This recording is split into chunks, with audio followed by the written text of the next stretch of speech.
Hey gang, Scott Davenport here. Well, this video I'm talking about the Wireless Go from Rode. This is a wireless system to record audio to your camera. So there's two pieces to it. It's one is the microphone and transmitter you have on your person or on your interview subject, whoever you need to capture the audio from. And then the other piece goes into your camera, feeds into the microphone jack, and has a hot shoe mount. I literally just got this. I haven't even opened it up out of the box, but I want to crack this thing open, see how it's going to work with my Sony a6000, and then get it out in the field and test it. So without further ado, I'm going to get this thing open. Let's take a look at the components. All right, let's see what we got in here.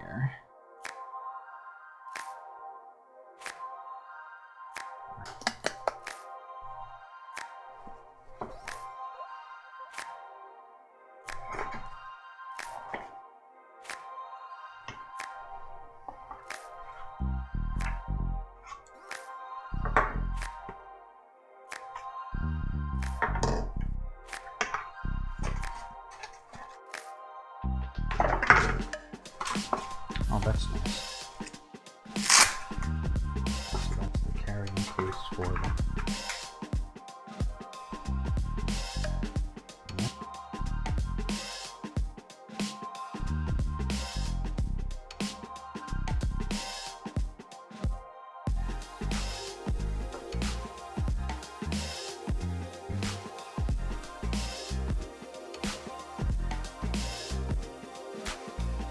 Nice. Cool. Well, the kit comes with everything I would expect: the transmitter, charger cables, the adapter cable for jacking into an input jack on a camera, the red cable there. And it's easy enough to tell the difference between the transmitter and the receiver. The transmitter's got, both a microphone on the top of it as well as audio out. I expect that I'm going to pair this with my lav mic, just because the clip, which is nice to put into, a button-down shirt. But I wear t-shirts a lot. I'm not going to clip this. I probably could clip it up toward my neckline if I really needed to, if I don't have my lav. But that's kind of cool. And then the receiver is also what you'd expect. It's really low profile. And so this will clip right into the hot shoe on my camera. I'm going to test that out in just a second here. So in theory, these things are paired together already. I won't have to do anything special other than turn them on. So we'll do that and see if that matches the expectation I got from looking into the product. 1, 2, 3. 1, 2, 3.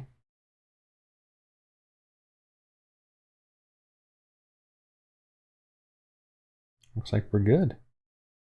Test, test, test. All right, so it's paired out of the box, doing a quick test, and as I speak loudly into the mic here, I can see that the receiver's getting that. There's a nice little monitor out there. Not that I'll be close to the camera, but if you're working with a videographer or someone else, if you're doing the filming and someone's speaking, you've got some type of feedback on the decibel levels. What's also a nice little touch is the dead cats that are included for the microphone. And they just clip right onto the top here. These little tiny buds that are in the dead cat. Snap that in like that, and then it's on and it's good to go. So if you're in a windy environment, you can cut down on the wind noise. So that's going to be really useful for me, being at the ocean a lot. If I don't have my mic, but I have this cat here and the other carrying case to put everything I need inside.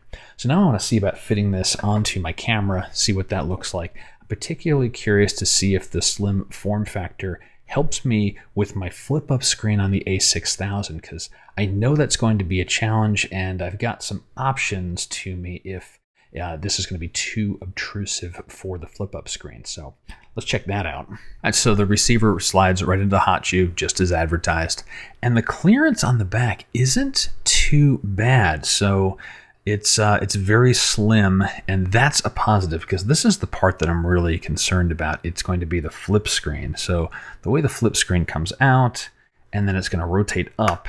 And what I'm curious about is then when I flip this up this way, how much of that screen is getting blocked. Now it's blocking a significant amount. There is a good, almost the bottom half of the screen that's getting blocked. So that's kind of annoying, to say the least. I wouldn't mind if the clip were it came out farther over the lens, but then of course you get the questions about lenses and how they fit on, and of course, without the lens, the camera is pointless. So I understand the decision point on the design from Rode for that. And this is really not a knock on the Wireless Go. This is a knock on screens that flip up and articulate the other way. I wanted that with the Sony. This was a choice that I made because I envision at some point I'll be putting this camera into a gimbal, and I didn't want a side screen out. So it's kind of a problem. In fact, let me just turn on the camera so we can see, how much of that screen is getting blocked. So if I'm holding this out, I can still frame up a shot pretty well, but it's less than ideal. Now, I've seen other devices that would allow me to basically move the hot shoe. I could mount something on the hot shoe and that slides it over to the side. I don't know if that's going to work very well with this camera because it's such a small form factor. So, yeah, I guess a couple of options here is I can look at clipping this onto something else, whether it be something that goes on the side of the camera. I'm not sure. I have to think about that one a little bit more. But overall, I thought this is going to be still incredibly usable for me. And this, again, is a limitation with flip screen cameras where the camera articulates upward and faces, right above the lens. If you're rotating out to the side, you got no problems at all. Time to get this out in the field and see how it really performs. It says it's going to have ranges of several hundred feet.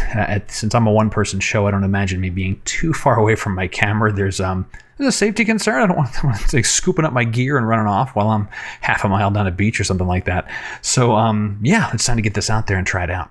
I'm gonna have my daughter help me out here. She's going to walk around the lake. Right now I'm just doing ambient sound so you can hear a lot of traffic noise. It's kind of windy. I'm gonna get her mic'd up, have her walk around this lake here, get some pretty good distance between the transmitter and receiver, see how that works out. And then I'm gonna also cable up the lav mic to it and see how that performs. So let's get started here. Now I'm walking, and apparently I'm supposed to talk to myself, so it'll do something with the mics.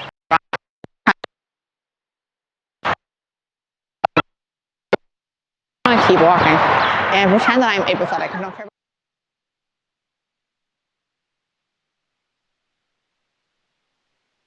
somebody. And then he responded with, "Oh, so like burned." And I was like, "Yes, but nothing like burned." Great, so now I got this other thing on me. I don't really know what it is. It's a Rode microphone because the first one failed. I was forced to walk like didn't work. And then I tried another time and a flippin' bug ran into my eyeball. It was 1, 2, 3, 4, 5, 6, 7, 8, 3, 4, 5, 6, 7, 8, 9, 30, 9, 8, 7, 6, 5, 4, 3, 2, 1, 59. Ran through a few field tests, nothing super scientific, but the kind of use cases that I'd be doing where cameras are relatively close to me, but I wanted to get some idea of what the range would be as well. So what did I find out? Well, as a transmitter in and of itself, the Rode's pretty good. The Go Wireless, it's got good range as long as you have line of sight. So there's one test where the subject wearing this as just a microphone, just a clip, as they go behind something or around something and lose line of sight with the receiver, you'll notice audio clipping. And also line of sight meaning just like with your body. If you've got this clipped to your lapel, but you're walking away from the camera, so I'm turning away from the receiver, you'll notice audio clipping as well. The reverse, you're facing the camera, even if you are 50, 60 meters away, 150, 175 feet, the audio signal was strong, it was clear, and there was no problems with that. I also found that while there is a microphone built into the transmitter and it works reasonably well, I preferred the audio quality by using a lav mic, something that I would clip to a subject. It's got a stronger quality of audio that I found, or it also gave you the flexibility of putting this down at someone's belt or clipping it away and hiding wires and things like that. This is pretty slim, and all you'd really see is the clip if you have someone who's wearing a collared shirt. I wear t-shirts all the time. I need something that just is going to clip onto the tiny bit of my collar. I did try some experiments of putting this like kind of up at the neckline. It felt a little awkward, to be honest, and the audio quality was okay, but I like the lav mic a lot better. All right, so key takeaway here. Do I recommend this device? Is it worth the purchase? Yes, I think it is. I think the price point is good. It's $200 US, and it's all encompassing. It works right out of the box. It's paired out of the box. That's a really nice plus. I like the flexibility of this being both a belt clip with a lav or using it as a clip-on microphone itself. And the size is wonderful. This is just really small and slim and does not take up a lot of space either on your subject, or on your camera. It's just a very thin, nice package. It's not obtrusive and does a very good job. Negatives, well, one of them I've kind of already showed in the beginning of the video with the flip-up screen. That's not really a knock on the Wireless Go. That's just a fact of life with screens that flip upward. If you have a screen that articulates out to the side, no problem at all. The only other negative, I guess, is this line of sight is important. You've got to have good line of sight to get good quality audio, otherwise it will be clipping. I'll refer back to that pacing video again. I pace away from the camera, and so my body is shielding the signal from the receiver. I start to get clipping at about 20 paces, so for me that's about 50 feet or so, versus facing toward the camera, there is line of sight between transmitter and receiver. I was at a good 150 feet. That's about 50 or so meters. And according to Rode, this will go up to 70 meters with line of sight. So line of sight's important. Make sure you keep that in mind when you're doing your recording.